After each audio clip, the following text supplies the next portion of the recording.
আপনি কি মুখী কচু চাষ করেছেন বা মুখী কচু চাষ করতে চাচ্ছেন?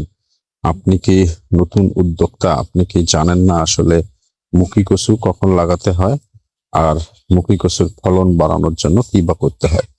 কাজেই আজকের ভিডিওটি শুরু থেকে শেষ পর্যন্ত দেখুন। হয়তো মুখী কচু চাষ সম্পর্কিত অনেক অজানা তথ্য আপনার জ্ঞান ভান্ডারকে আরো সমৃদ্ধি লাভ করতে পারে।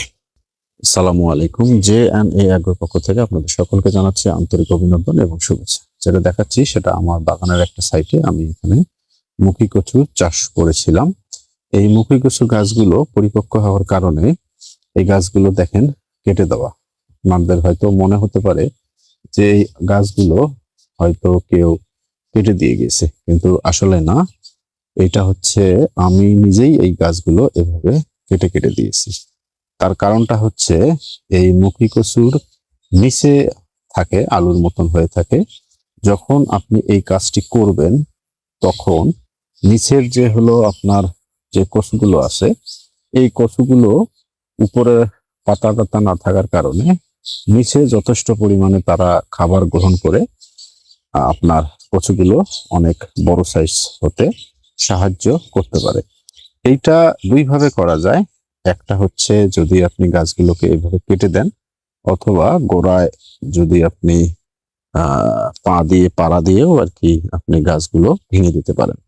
তাহলে আপনার এই নিচের যে কচুগুলো আছে বা কচুর যে বই বলি আমরা, বা কচুর যেগুলো কচু হয়, এই কচুগুলো উপরে পাতা না থাকার কারণে উপরের থেকে কোনো খাদ্য আর কি গ্রহণ করতে পারবে না। ওই খাদ্যগুলো নিচে গিয়ে আপনার এই কচুগুলো অনেকটা বড় বড় সাইজ হয়ে যাবে। অর্থাৎ এটা একটু ফলন বাড়ানো বা পরিপক্ক করা বা হলো আপনার ওজন বাড়ানোর এটা একটা টেকনিক।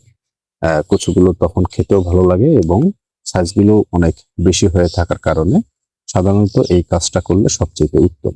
তবে এইটি কচু তোলার 15 থেকে 20 দিন আগে কিন্তু আপনাকে এটা করতে হবে। যদি আপনি কচু পরিপক্ক হওয়া যাওয়ার পরেই আপনি এই কাজটা করেন তাহলে কিন্তু হবে না। আপনি যদি মনে করেন যে আমি কচু হলো 20 তারিখে তুলবো, তাহলে 1 তারিখের দিকে এভাবে আপনাকে যদি কেটে দেন তাহলে নিচের কচুগুলো অনেক বড় বড় হয়ে যাবে আশা করা যায়।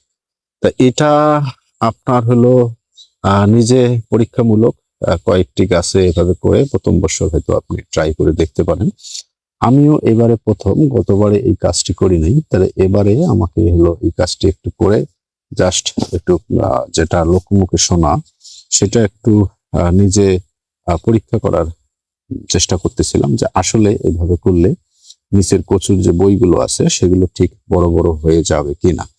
এই কারণে আমি হলো এই কাজটা করেছি। আশা করি এর ফলাফল আপনাদের মাঝে আমি যথাসময়ে হয়তো দেখাতে পারবো, বা হয়তো সেই পর্যন্ত আপনাকে কচু তোলার সময় অবশ্যই আপনাদের মাঝে আমি ভিডিও হয়তো শেয়ার করব। তখন হয়তো আপনারা দেখলে হয়তো অনেক কিছু বুঝতে পারবেন।